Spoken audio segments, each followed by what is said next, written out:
بسم اللہ الرحمن الرحیم. کلاس نوٹس کیسے لیے جائیں؟ ان کے مقاصد کیا ہیں؟ ان کی اہمیت کیا ہے؟ یعنی کلاس میں نوٹس کیوں لیے جائیں؟ کیا فائدہ؟ چپ کر کے سن کے چلے جائیں؟ صرف استاد کو دیکھتے رہیں؟ لکھنے کی کیا ضرورت ہے؟ پہلی بات تو یہ ہے کہ اس سے یہ پتا چلتا ہے کہ آپ نے سنا کیا ہے. جب آپ لکھتے ہیں کوئی چیز تو اس سے آپ کی لسننگ کا بھی ٹیسٹ ہو جاتا ہے، کیونکہ لکھیں گے آپ وہی جو آپ کو سمجھ میں آئے گا. کچھ اور نہیں لکھیں گے، کچھ اور لکھ نہیں سکتے، کیونکہ لکھتے وقت انسان کی سب سے زیادہ توجہ ہوتی ہے. لکھنا سننے، بولنے، پڑھنے سے زیادہ انرجی لیتا ہے انسان سے. لکھنے میں انسان کی اصل شخصیت سامنے آتی ہے، جو حقیقت میں وہ اس کے اندر ہوتا ہے نا. عربی میں صفر کہتے ہیں کتاب کو، یہ لکھی ہوئی چیز کو. بِأَيْدِي سَفَرَ، سفرہ سافر کی جمع ہے، سافر کہتے ہیں کاتب کو. کرام بررہ قرآن پاک میں آتا ہے. اور سفرہ کا معنی روشن کرنا بھی ہوتا ہے. وَالصُّبْحِ إِذَا أَسْفَرَ قرآن پاک میں آتا ہے، صبح جب روشن ہو گئی. تو جو خیالات آپ کے اندر ہوتے ہیں، جو علم آپ کے اندر ہوتا ہے، جب وہ کاغذ پر آتا ہے تو نمایاں ہوتا ہے. پتہ چلتا ہے کہ آپ کتنے پانی میں ہیں یا کہاں ہیں. یعنی لکھنا آپ کے اندر کے احساسات اور جذبات اور علم اور قابلیت کا عکاس ہوتا ہے، اس کو روشن کرتا ہے، نمایاں کرتا ہے. تو سب سے بڑا فائدہ تو اس کا یہ ہوتا ہے کہ پتہ چلتا ہے کہ آپ کا انڈرسٹینڈنگ لیول کیا ہے، بات کتنی سمجھ میں آئی ہے. پھر اس کے علاوہ کچھ اور فائدے بھی ہیں، مثلاً یہ کہ آپ کو بعد میں سنی ہوئی بات کو دہرانے کا موقع مل جاتا ہے، ٹیسٹ کی تیاری کرنے کا موقع مل جاتا ہے، کسی اور کو بتانے کے لیے آپ وہ بات استعمال کر سکتے ہیں. پھر یہ ہے کہ جب آپ لکھنے میں مشغول ہوتے ہیں تو بات کو اور بھی زیادہ سننے کی اور بہتر طور پہ سمجھنے کی کوشش کرتے ہیں. جب انسان کا قلم نہیں چل رہا ہوتا تو عموماً سنتے سنتے اس کا خیال کہیں گیا، کھو گئے اور خیالوں میں، اور کہیں سے کہیں پہنچ گئے. دوبارہ جب لوٹے تو پتہ چلا کہ وہ تو بہت آگے جا چکے ہیں. قلم آپ کو باندھ کے رکھتا ہے، ایکٹیولی انوالو ہوتے ہیں آپ فلی. پھر اسی طرح بات کو کریٹیکلی سمجھنے، ایک تنقیدی نظر سے اس کا جائزہ لینے کی صلاحیت بھی پیدا ہوتی، کیونکہ آپ صرف سن نہیں رہے ہوتے، کیونکہ آپ نے لکھنا ہوتا ہے تو پھر آپ یہ ڈیسیژن بھی لے رہے ہوتے ہیں کہ اچھا اس میں سے مجھے لکھنا کیا ہے. آپ کے اپنے خیالات بھی منظم ہوتے ہیں. اسی طرح بعض باتیں کلاس میں ایسی ہوتی ہیں کہ جو آپ کو کتابوں میں نہیں ملتی، کیونکہ جو استاد ہوتا ہے وہ سب کچھ کہیں سے نقل کر کے نہیں بول رہا ہوتا.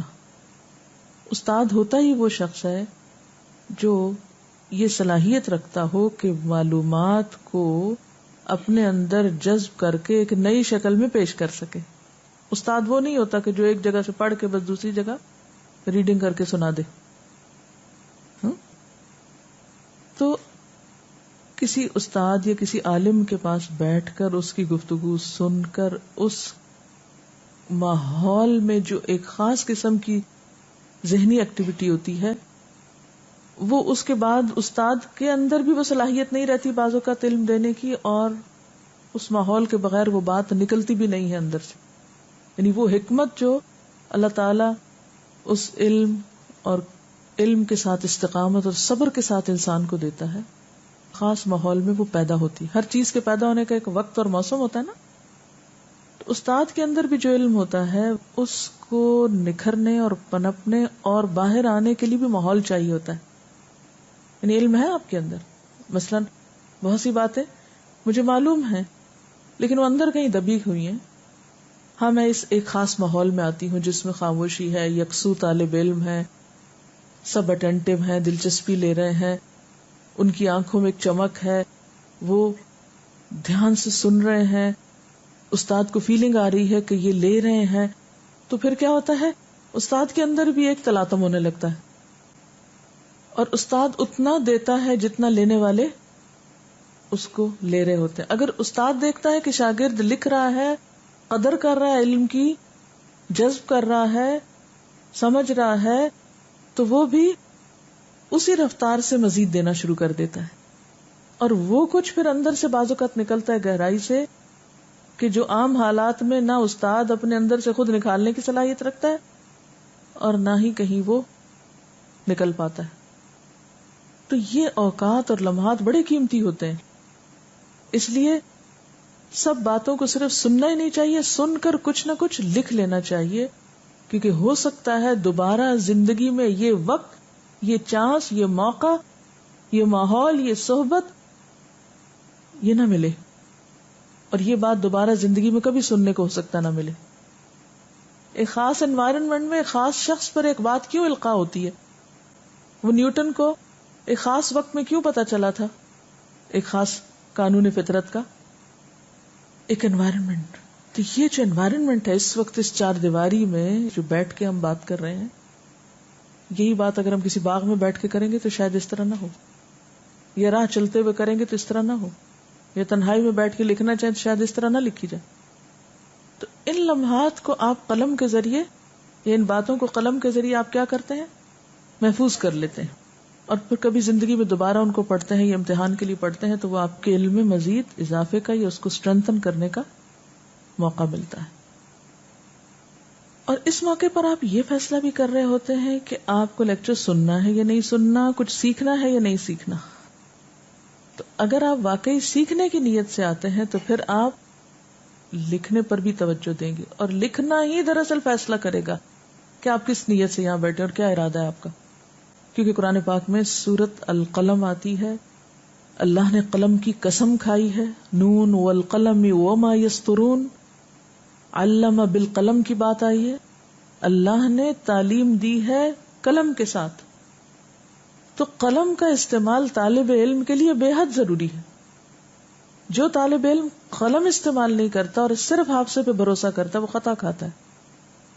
سیکھنے کا عمل اس کا ایک ادھورا عمل ہوتا ہے. تو یکسوئی سے سننے کے لیے، جذب کرنے کے لیے، یاد رکھنے کے لیے، اہتمام کے ساتھ جو سیکھنا سکھانا ہوتا ہے اس کے عمل کو مکمل کرنے کے لیے لکھنا ضروری ہوتا ہے. تعلیم کا معنی کیا ہے؟ اہتمام سے سکھانا. ان اہتمامات میں قلم کا استعمال بھی، لکھنا اور لکھوانا. بسا اوقات ایسا بھی ہوتا ہے کہ آپ کوئی بات سن رہے ہوتے ہیں اور آپ کو سمجھ نہیں آ رہی ہوتی، لیکن نہ سمجھ آنے والی باتیں بھی آپ لکھ لیتے ہیں. کیوں لکھ لیتے ہیں؟ کہ اچھا میں ذرا بعد میں اس کے بارے میں پوچھ لوں گی. ورنہ اگر آپ لکھ نہیں رہے تو کیا ہوتا ہے، کوئی چیز آپ کو سمجھ میں نہیں آئی، آپ اس پہ پریشان ہوئے، لکھنا بھی چھوڑا، سننا بھی چھوڑا، کچھ اور سوچنے لگ گئے، آسان راستہ اختیار کر لیا. اب وہ جو مشکل تھی، کنفیوژن تھی، وہ تو وہیں کی وہیں رہ گئی، اور بعد میں تو آپ کو وہ بھی بھول گئی. لیکن اگر آپ نے لکھی، یا کوئی اچھی سجیشن آپ کے ذہن میں آتی، یا کوئی اچھا مشورہ، مثلا کلاس میں بیٹھے ہوئے جب آپ ایک چیز سن رہے ہوتے ہیں، استاد کوئی فرشتہ نہیں ہوتا، اس سے بھول ہوتی ہے، وہ غلطی کر سکتا ہے. آپ ایسی چیزیں اگر نوٹ کر لیتے ہیں اور بعد میں اپنے قلم کی وہ خدمت آگے پہنچا دیتے ہیں، اس سے سب کا بھلا ہو جاتا ہے. بسا اوقات ایسا بھی ہوتا ہے کہ ہم کسی بات پر استاد سے ڈس ایگری کرتے ہیں. اچھا وہ ڈس ایگری کیوں کرتے ہیں؟ کیونکہ وہ بات ہمارے کسی سابقہ علم سے ٹکراتی ہے، یا جذبات سے ٹکراتی ہے، یا ہمیں کوئی شدید قسم کا اختلاف ہے. اس وقت بعض اوقات انسان ایک ہیجانی کیفیت میں آ جاتا ہے، اور یہ کیفیت انسان کے سیکھنے کے عمل کو متاثر کر دیتی ہے. جب آپ قلم کا استعمال کر رہے ہوتے ہیں اور آپ اس پر جمے رہتے ہیں اور کرتے چلے جاتے ہیں، تو یہ جو قلم کا استعمال ہے وہ آپ کی اس کیفیت کو بھی اس وقت کم کر دیتا ہے. عام طور پر بھی آپ نے دیکھا ہوگا کہ زندگی میں جب آپ کسی غم میں ہوتے ہیں، پریشانی میں ہوتے ہیں، یا کسی کنفیوژن میں ہوتے ہیں، یا آپ کسی ڈسٹربنس میں ہوتے ہیں، تو آپ کو کیا مشورہ دیا جاتا ہے؟ لکھو. تو قلم دراصل سیکھنے کے عمل کو رواں دواں رکھتا ہے، آسان بناتا ہے، اس میں سہولت پیدا کرتا ہے توجہ قائم رکھتا ہے. اس لیے لکھنا ضروری ہے. ایک شخص نے آپ صلی اللہ علیہ وسلم سے عرض کیا کہ اللہ کے رسول صلی اللہ علیہ وسلم میرا حافظہ اتنا اچھا نہیں. تو آپ نے فرمایا استعین بیمینک، اپنے دائیں ہاتھ سے مدد لو، لکھ لو. اگر نہیں بات یاد رہتی تو لکھ لو. تو بہرحال اس میں تو کوئی شک ہی نہیں کہ لکھنا ایک ضرورت ہے اور لکھنا چاہیے. لیکن جب تک آپ کو صحیح لکھنا نہیں آتا ہوگا، اس کی آپ تیاری نہیں کریں گے، تو آپ شاید لکھ کر بھی نہ لکھے کے برابر ہی لکھے. یعنی آپ کے لکھنے کا عمل بھی کیا ہوگا؟ بے فائدہ ہو جائے گا. تو اس کے لیے آپ کو تیار ہو کے آنا چاہیے. اس تیاری میں کیا کیا شامل ہے؟ سب سے پہلے یہ کہ مجھے لکھنا کس پر ہے، اس بات کا ڈیسیژن لینا بے حد ضروری ہے، اور درست ڈیسیژن لینا. کاپی پہ لکھنا ہے یا رجسٹر پہ لکھنا ہے، یا جو کتاب پڑھائی جا رہی ہے اسی پر لکھنا ہے، لوز شیٹس پر لکھنا ہے، کس چیز پر لکھنا ہے. اس میں بہت سی آپشنز ہو سکتی ہیں، لیکن سب سے زیادہ تو آپ اپنے آپ کو خود بہتر طور پر جج کر سکتے ہیں کہ کون سی ایسی چیز لی جائے کہ جس پر لکھنا آپ کو بعد میں کام آئے. یہ نہ ہو کہ آپ کاغذ پہ کاغذ بھر بھر کے رکھے چلے جا رہے ہیں اور اس کے بعد ایسی جگہ ان کو دفنا رہے ہیں کہ دوبارہ کبھی کھول کے نہ دیکھیں. کیا فائدہ پھر یہ کرنے کا سب. تو کوئی ایسا طریقہ جو آپ کو ان نوٹس کو دوبارہ پڑھنے میں اور استعمال کرنے میں فائدہ دے، اس چیز پر لکھیے. کاغذ کا انتخاب، سائز کا انتخاب، قلم کا انتخاب آپ اپنی سہولت کے ساتھ کیجیے، جس سے آپ بعض اوقات آپ ایک خاص قلم سے لکھنے کے عادی ہوتے ہیں، اگر وہ نہ ہو تو آپ لکھ نہیں پاتے یا تیز نہیں لکھ پاتے. ایک خاص قسم کا کاغذ استعمال کرنے کی عادت ہوتی، وہ نہ ہو تو آپ نہیں لکھ سکتے. کچھ چیزیں تو یہاں بھی آپ کو ہم گائیڈ کریں گے کہ وہ چیزیں استعمال کریں، لیکن کچھ چیزیں آپ اپنی ہیبٹ اور نیچر اور اپنی پاکٹ کو دیکھ کر اختیار کیجیے. ظاہر ہے کہ جتنا اچھا کاغذ ہوگا اتنی اچھا لکھا جائے گا، لیکن ہو سکتا ہے کہ آپ افورڈ نہ کر سکتے ہو یا اس کی اتنی ضرورت نہ ہو رف کام لکھنے کے لیے، اسراف میں شامل ہوتا ہو. پھر اسی طرح یہ ہے کہ آپ کی وہ چیزیں مثلاً کاغذ، قلم ساتھ ہو. یہ نہ ہو کہ کاپی آج فلانی گھر رہ گئی، پین کی سیاہی ختم ہو گئی. آنے سے پہلے ان چیزوں کو چیک کر کے چلیں، رات کو ہی چیک کر لیں. پھر یہ کہ جس وقت آپ بیٹھے لکھ رہے ہو اس وقت آپ کی پوزیشن ٹھیک ہونی چاہیے. ایک روز میری ایک اسٹوڈنٹ مجھے ملی، ان کا بھائی کیا حال ہے، کہنے لگی میں تو بہت بیمار ہو گئی ہوں. میں نے کہا خیریت؟ کہتی وہ تفسیر لکھنے کی پوزیشن ٹھیک نہیں تھی، میری تو گردن کی ہڈی میں گیپ آ گیا ہے یہاں. مجھے ایسا لگے جیسے میں نے وہ بہت بڑا جرم کیا ہے ان کو قرآن پڑھا کر. بہت مجھے تکلیف ہوئی، بہت پریشانی. اس وقت مجھے خیال آیا کہ ہمیں اسٹوڈینٹس کو یہ بھی گائیڈ کرنا ہے کہ خدا کے لیے بیٹھنے کی پوزیشن درست کیجیے، غیر فطری انداز میں نہ بیٹھیے، اس طرح کندھے سکڑا کے یا ایک ہی سمت پہ گردن ڈال کے نہیں بیٹھیے کہ آپ کو پھر جانا پڑے کسی ایسے ڈاکٹر کے پاس کہ جو آپ کو یہاں آنے سے روک دے، کہ یہ سب سبب ہے آپ کا وہاں جانا، قرآن پڑھنا. آپ بہت ضرور سے زائد محنت کر رہی ہیں، آپ کی صحت متاثر ہو رہی. ماں باپ گھر بٹھا لیں، ہم نے ان کی شادی بھی کرنی ہے، ان کو اس طرح تھوڑی کرنا ہے. تو جب آپ بیٹھے ہوں تو اپنے آپ کو یعنی ایک نارمل اسٹریٹ پوزیشن پر رکھیے، کمفرٹیبل پوزیشن ہو. نہ تو بالکل سر ڈال دیجئے، نہ بالکل اکڑ کر بیٹھیے کہ دوسرا آپ کو دیکھ کے ڈسٹرب ہو رہا. آپ کا ہاتھ درست، یہ نہ ہو کہ آپ لکھ رہے ہیں اور دوسرے کو کونی مارے چلے جا رہے ہیں. یعنی اپنی پوزیشن کو ضرور جائزہ لیں کہ آپ جس طرح بیٹھے ہیں اس میں مزید بہتری کی کیا گنجائش ہے تاکہ آپ دیر تک کام کر سکیں. اور پھر آپ دیکھیے کہ جو عمر زیادہ ہوتی جاتی ہے، ابھی تو آپ ینگ ہیں، جو عمر زیادہ ہوتی جاتی ہے پھر آپ کے لیے خاص پوزیشن پہ بیٹھنا مشکل ہوتا ہے. ہر کرسی پہ نہیں بیٹھ سکتے، زمین پہ نہیں بیٹھ سکتے، اس پہ نہیں، اس طرح نہیں، اس طرح نہیں. کہیں کالر پہن رہے ہیں، کہیں آپ کچھ اور ٹیکے لگا رہے ہیں، گدیاں رکھ رہے ہیں، 100 مشکلیں ساتھ شروع ہو جاتی. تو اس سے پہلے کہ یہ پریشانیاں شروع ہوں، ابھی سے حفاظت کر لیجیے اپنی، جسم کی نعمت کا بھی صحیح استعمال کیجیے. اور اگر آپ کو کوئی مشکل ہو رہی ہے تو ایک دوسرے سے بھی مشورہ کیجیے اور ان دردوں کو اگنور نہ کیجیے کہ جو آپ کو اب لکھنے میں شروع ہو چکی ہوں. اپنے آپ کا جائزہ لیجیے، کیا بیٹھنے کی پوزیشن ٹھیک ہے، آپ کا جسم، آپ کا ہاتھ، آپ کی گردن، آپ کی نگاہ کا زاویہ. پھر اسی طرح کلاس شروع ہونے سے پہلے ہی قلم کاغذ تیار رکھیے. یہ نہ ہو کہ جب استاد کافی بول چکا تو پھر آپ بیگ کھولنا شروع کریں، اور پھر بیگ بھی اس طرح نہ ہو کہ جس میں کافی ڈھونڈ ڈھونڈ تھک جائیں اور وہ ملنے کا نام نہ لے. ہر سبجیکٹ کے لیے مخصوص نشان رکھیے، مخصوص چیز رکھیے جس سے آپ 1 سیکنڈ میں اپنی وہ چیز جو ہے وہ باہر نکال سکیں. پھر اسی طرح ایسے قلم کا استعمال کریں جو بغیر رکاوٹ کے چلتا ہو، جس میں بار بار انک جو ہے وہ یہاں نہ بھرنی پڑے کہ آپ کچھ انک یہیں کارپیٹ پہ گرا کے چلے جائیں. پھر اسی طرح ایک کی بجائے 2 قلم رکھیں کہ اگر ایک ختم ہو جائے تو فوراً دوسرا نکال کے استعمال کریں. اگر سیاہی بھی بھرتے ہیں، مثلاً انک بھرتے تو گھر میں ہی آپ بھر بھرا کے کام کر لیں تاکہ یہاں وقت ضائع نہ ہو. اسی طرح امتحان کے دوران خاص طور پر اس چیز کا خیال رکھنا ضروری ہے. پھر اسی طرح اگر آپ آ نہیں سکے کسی خاص وجہ سے تو کیا آپ کے پاس کسی ایسے شخص کا نمبر یا کسی ایسے شخص کا پتہ ہے کہ جس سے آپ جلد کلاس میں ہونے والی ایکٹیویٹی جو ہے اس کے بارے میں معلومات کر لیں. یہ نہیں کہ جب چھٹی کی تو بالکل ہی ہر چیز سے غافل ہو گئے. نہیں، اگر آپ خود حاضر نہیں بھی تھے تو بھی آپ کے پاس وہ معلومات ہونی چاہیے جو کلاس میں بتائی گئی. بعض اوقات ہم سوچتے ہیں اچھا کتاب میں لکھا ہوا پڑھ لیں گے اسے، یا ہم کیسٹ سن لیں گے.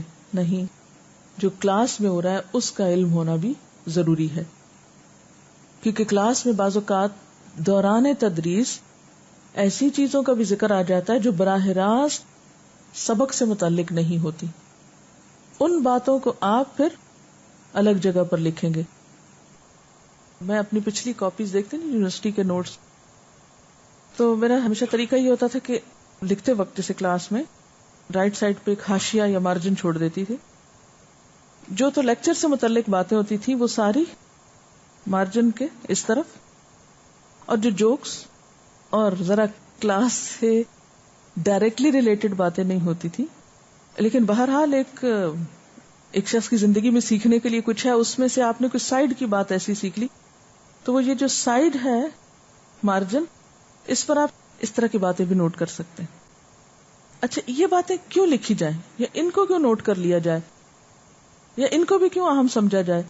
کیوں؟ اس لیے کہ جب آپ دوبارہ اپنے نوٹس پڑھیں گے تو آپ فوراً ریکال کر لیں گے، کیونکہ عملی مثالوں سے ہم جلدی سیکھتے ہیں بنسبت تھیوریٹیکل باتوں سے.